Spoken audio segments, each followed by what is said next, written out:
Всем привет! Вы на канале Dasha Models, и сегодня я буду строить очень горячую новинку. Это танк ИС-7, и многие знают эту модель по компьютерной игре, и там она была главным, можно сказать, нагибателем. А в этот раз Звезда выпустила эту модель в сотом масштабе, и в обновленной серии это будет у них история на ладони. И у меня на столе тоже маленькая история. Итак, поехали. И передо мной коробка, и это новая серия у Звезды, называется «История на ладони». Это модель танка, советский тяжелый танк ИС-7 в сотом масштабе. И эта сборка обещает быть без клея. На обратной стороне у нас другие варианты танков тяжелых. Это, соответственно, советский тяжелый танк ИС-3, Т-44 и немецкие танки «Королевский тигр», танк «Маус» и Як-тигр. И я думаю, что у Звезды будет довольно много моделей в серии «История на ладони». Довольно интересный размер этой модели, хоть это и сотый масштаб, и ее длина будет 10 сантиметров. Это довольно много для такого маленького масштаба. И в наборе 24 детали это тоже довольно много для модели в таком масштабе. Так что сборка обещает быть интересной, и модель обещает быть высокодетализированной. А купить все необходимое для того, чтобы начать заниматься моделизмом, можно в магазине «Модельная лавка». Например, для новичков я рекомендую инструменты от Мачете. Он недорогой и для новичка вполне адекватен по качеству. Оформляя свой первый заказ, используя мой промокод, вы получите скидку в 500 рублей и поддержите мой канал. Ссылочка на магазин и промокод есть в описании к видео. Давайте приступать. В коробке инструкция и пакет с деталями. Инструкция небольшая. В ней всего 11 шагов. И мы начинаем с ходовой части. Детали выполнены в зеленом пластике, и для советской техники это довольно удачный цвет. И в принципе, если вы не хотите красить модель, то на полочке она уже будет смотреться довольно органично в таком цвете. Давайте приступать. Ну а больше контента обо мне вне моделизма и техники есть на моей страничке на Boosty. А также я хочу выразить большую благодарность тем моим спонсорам, которые есть на YouTube, а также в ВК Донат и на Boosty. Благодаря вам я выпускаю видео регулярно. Спасибо вам, что поддерживаете мое творчество. И когда детали мои подготовлены, я перехожу к их сборке. И мне нужно сопоставить вот эти отверстия с этими штырьками, как на схеме. Сопоставляем. Все сходится. И нажимаем до щелчка. Что готово. Переходим ко второму шагу, и мы будем устанавливать боковые панели. И это детали номер 2 и 3. Соответственно, нам нужно взять вот эту рамочку. По внешнему виду я вижу, что это детали, которые нам нужны, и, соответственно, циферки нам подсказывают, что это именно так. Наш выбор правилен. Отрезаем с помощью бокорезов. И после обработки я соединяю детали, как на схеме. Ориентируем деталь, которую мы собрали в предыдущем шаге, также. И, соответственно, наши новые детали тоже ориентируем как на схеме. Вот этим кругляшом вниз и вовнутрь отверстиями. И соединяем их с этими штырьками, которые идут по внутренней части танка. Вот. И нижняя часть корпуса танка у нас, можно сказать, готова. Перехожу к установке гусениц. Они встают на вот эти два отверстия. Так, готово.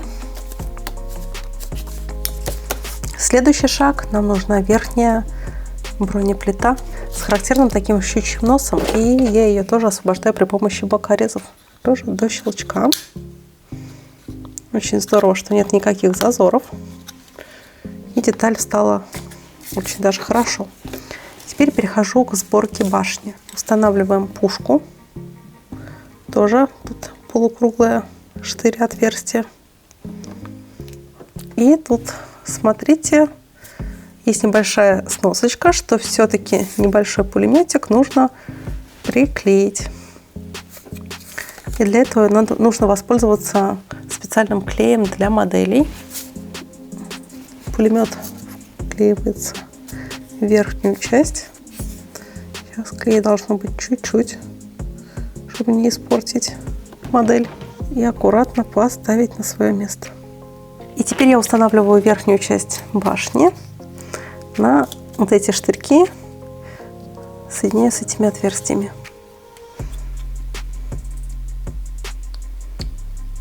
Ну, все довольно точно соединилось. И, в принципе, мы можем поставить башню на свое место. И вот мой советский тяжелый танк ИС-7 готов. И на этом танке я установила дополнительное вооружение в виде пулеметов. И интересно, что помимо основного орудия тут еще есть дополнительно, получается, 4, 5, 6 разнообразных орудий. Этот танк довольно большой для своего сотового масштаба. А начала я окраску маленького гиганта с грунтовки, и тут я решила не применять аэрозольный грунт от звезды, так как модель очень маленькая, я побоялась залить рельеф. Тут мне на помощь пришел черный грунт от Gemscale, а при помощи аэрографа можно нанести очень тонкий слой. А черный цвет – это отличная подложка для последующей работы, но серый немножко лучше, конечно. Основную краску я буду изображать при помощи спиртовых акрилов от Gemscale, и тут я применяю защитный цвет. Именно в таком цвете танк ИС-7 мне и запомнился в танковом музее в Кубинке, и я, кстати, очень рекомендую посетить это место. И, например, буквально в эти выходные были показательные заезды на танке Т-80БВ, который отличился в боях на территории Украины. А услышать звук танкового двигателя и мощный выстрел холостым снарядом – это довольно незабываемое зрелище. А сам танк ИС-7 сохранился в единственном экземпляре и именно в Кубинке. И на моем втором канале Даша Техник есть отдельное видео, посвященное советским послевоенным тяжелым танкам. Так что я очень рекомендую его посмотреть тоже. После нанесения основной краски я добавлю в нее охристый оттенок, и такой смесью я сделаю акценты на выступающих плоскостях танка. И теперь время ручных работ. А на таких маленьких моделях сделать это довольно непросто. И я здесь обозначу беговую поверхность опорных катков. У тяжелых танков нет обрезиненных бандажей, но краска на внешних поверхностях все равно стирается. Также мне надо окрасить гусеницы, шансовой инструмент и многочисленные пулеметы. Это опытный тяжелый танк ИС-7.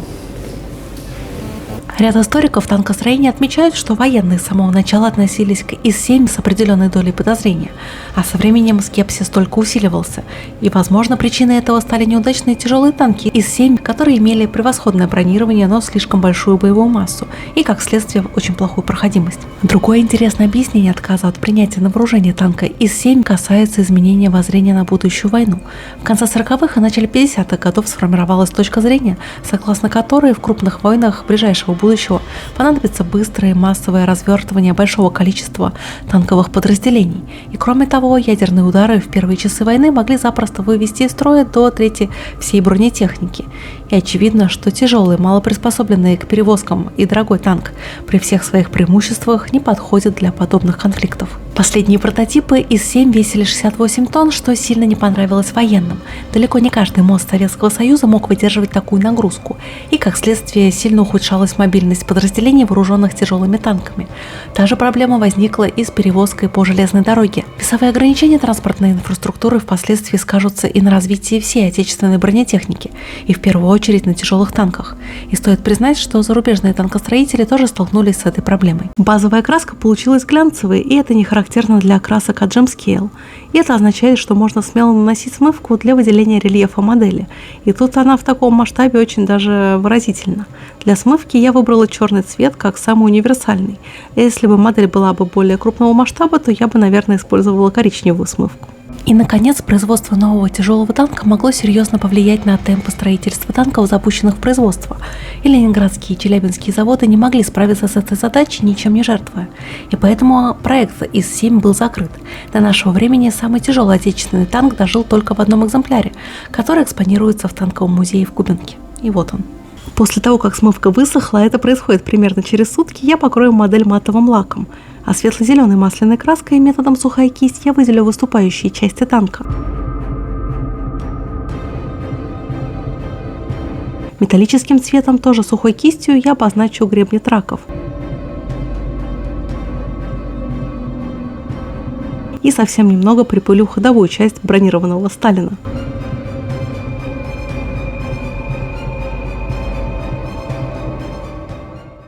И вот такой у меня получился легендарный тяжелый танк ИС-7. И на самом деле он очень огромный, но у меня поместился на ладошке, ведь это 100-й масштаб. И надеюсь, это видео вам понравилось, и вы подчеркнули что-то новенькое здесь. До новых встреч. Пока-пока.